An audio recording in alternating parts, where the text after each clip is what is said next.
Ang taba niya. Okay, ganun nyo lang.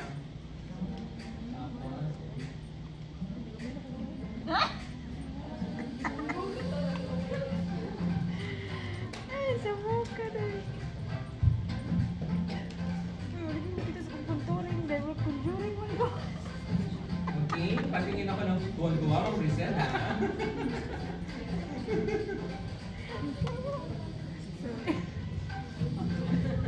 Okay, last. Meron pang area na kinukultur. Nose line. Yes, yes.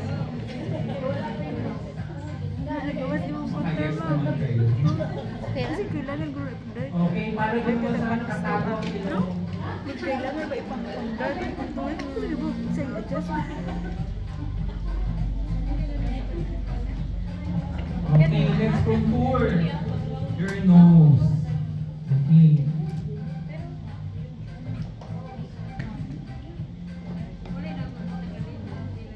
So, gawa kayo ng straight line sa nose ninyo.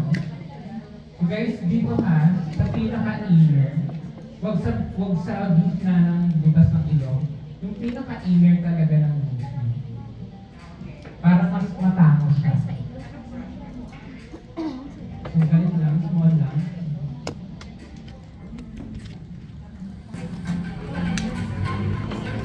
Ah, there is one.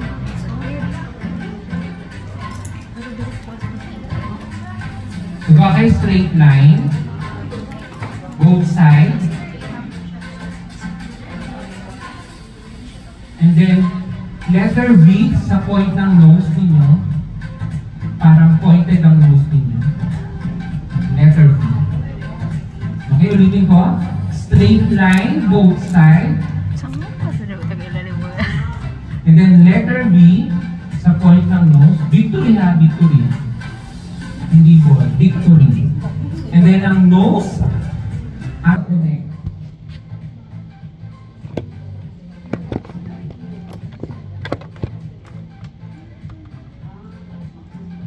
Okay, connect niyo yung kilay at ang nose.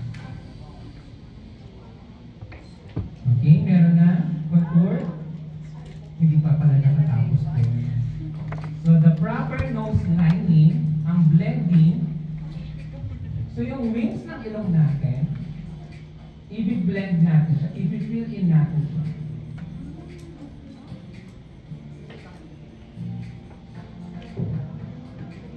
Ayan. So, parang itong side ng nose natin, yung triangle na yan. Fill in. Dito rin sa kabila.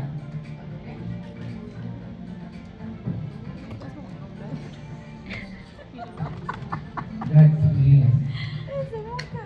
Okay, ulitin ko ulit. Straight line, both sides. Letter V, victory sa point ng nose. At ang ilong at ang kilay, connected.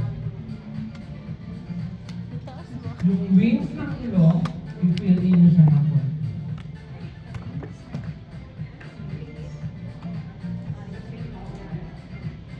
That's it. Alright, thank you, Ma'am Audrey. Ayan, ganda-ganda ni Audrey.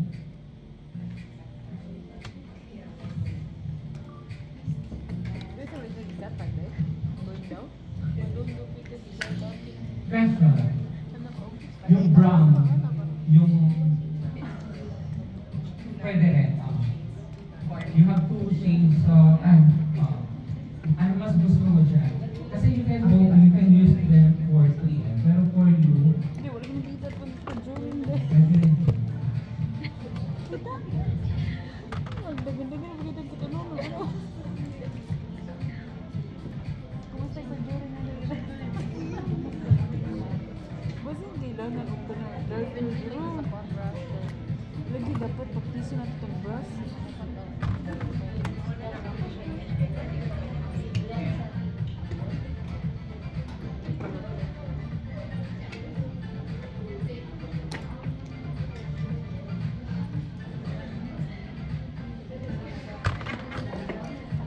Audrey, blend mo na lang